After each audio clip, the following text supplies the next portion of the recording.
Brother మీకు ఒక మాట, ఇంత ఇంపార్టెంట్ ఇష్యూ చెప్తే నువ్వు దేవుడు దయ్యం అనబడుతుంది. ఇప్పుడు ప్రస్తుతం మాకు తెలంగాణకు పట్టిన దయ్యం మాత్రం రేవంత్ రెడ్డి. ఆ రేవంత్ రెడ్డి అనే దయ్యాన్ని ఎట్లా వదిలించాలా అనేది మా తాపత్రయం. ఇంకేమన్నా తొందరపడ అంత యాంగ్జైటీ ఎందుకు, అంత టెన్షన్ ఎందుకు, అంత హడావుడి ఎందుకు? నేను చెప్పేది ఏమంటే తెలంగాణకు పట్టిన శని కాంగ్రెసు, తెలంగాణకు పట్టిన దయ్యం రేవంత్ రెడ్డి. ఇప్పుడు ఆ దయ్యాన్ని శనిని ఎట్లా వదిలించాలనేది మా టార్గెట్. ఇక మీరు చెప్పే టెన్షన్ ఎందుకే అంతగానో మాట్లాడిన రాదు, ఎందుకు అంత ఎగబడుతున్నావు? నేను అనేది ఏమంటే మీరు ఒకటి గుర్తుపెట్టుకోండి, లోక్సభ ఎన్నికలకు ముందు మేము పార్లమెంటు నియోజకవర్గాల వారీగా సమావేశాలు పెట్టాం, సమీక్షా సమావేశం. ఇక్కడ అసెంబ్లీలో ఓడిపోయాము, ఎట్లా ముందుకు పోవాలని చెప్పి దాదాపు 17 రోజుల పాటు మీరందరూ చూశారు. ఇక్కడే వేల మంది కార్యకర్తలతో కూర్చొని దాదాపు 7, 8, 9, 10 గంటలు వారితో చర్చించాం. ఆ ప్రాసెస్లో చాలామంది డైరెక్ట్గా మైకులో మాట్లాడిన వాళ్ళు ఉన్నారు, కొంతమంది చిట్టీల మీద రాసిచ్చిన వాళ్ళు ఉన్నారు, కొంతమంది కేసీఆర్ గారికి ఉత్తరం అందించండి అని చెప్పి ఉత్తరాలు ఇచ్చిన వాళ్ళు ఉన్నారు. కాబట్టి మా పార్టీలో we encourage open culture, democracy కాబట్టి, డెమోక్రాటిక్ పార్టీ కాబట్టి, ప్రజాస్వామిక స్ఫూర్తి ఉన్న పార్టీ కాబట్టి మా పార్టీ అధ్యక్షుల వారికి ఎవరైనా సూచనలు చేయాలనుకుంటే ఉత్తరాలు రాయొచ్చు. అదేదో చాలా గొప్ప విషయం అన్నట్టు మీరందరూ అంత బాధపడిపోవాల్సిన అవసరం ఏం లేదు. నేను అనేది ఏమంటే మా పార్టీలో డెమోక్రసీ ఉంది కాబట్టి మా పార్టీ అధ్యక్షుల వారికి మా పార్టీ నాయకులు ఎవరైనా సరే అప్పుడప్పుడు సూచనలు సలహాల రూపంలో లిఖితపూర్వకంగా ఇవ్వచ్చు, ఓరల్గా ఇవ్వచ్చు, రకరకాలుగా ఇవ్వచ్చు.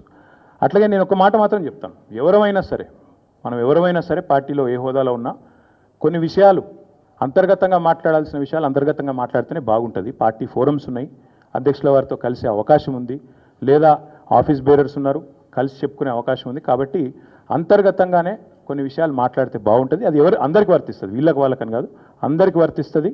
తప్పకుండా ఎవరమైనా ఒకటే, ఈ పార్టీలో అందరం కార్యకర్తలమే, అందరికీ కూడా ఇదే సూత్రం వర్తిస్తుంది. కాబట్టి మీరు కూడా దయచేసి ఇంత ఇంపార్టెంట్ ఇష్యూ మాట్లాడితే దీన్ని మళ్ళీ మీరు, నాకు తెలుసు మీ సంగతి, you are intelligent, unfortunately I'm also intelligent.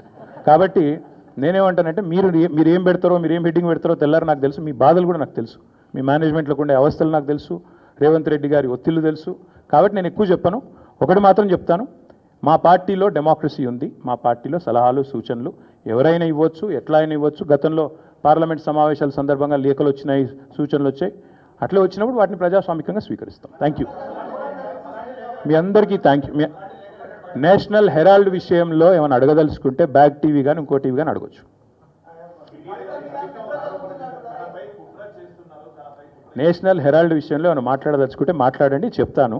మిగతా విషయాలు ఆల్రెడీ నేను చెప్పాను, అంతకంటే ఎక్కువ చెప్పాల్సిన అవసరం. నేషనల్ హెరాల్డ్ విషయంలో, యంగ్ ఇండియా విషయంలో, మీ కుంభకోణం విషయంలో మీకు ఏమైనా అడగదలుచుకుంటే అడగండి. ఓకే, అన్ని పార్టీలో ఉంటారు, రేవంత్ రెడ్డి కోవట్లు ఉంటే ఉండొచ్చు, ఏముంది అందులో. కోవర్ట్స్ విల్ ఎక్స్పోజ్ దెమ్సెల్స్, కొనిషం coverts will expose themselves in due course of time. ఎందుకు తొందర ఎందుకు? ఎస్ బాల్, yes, thank you, finally.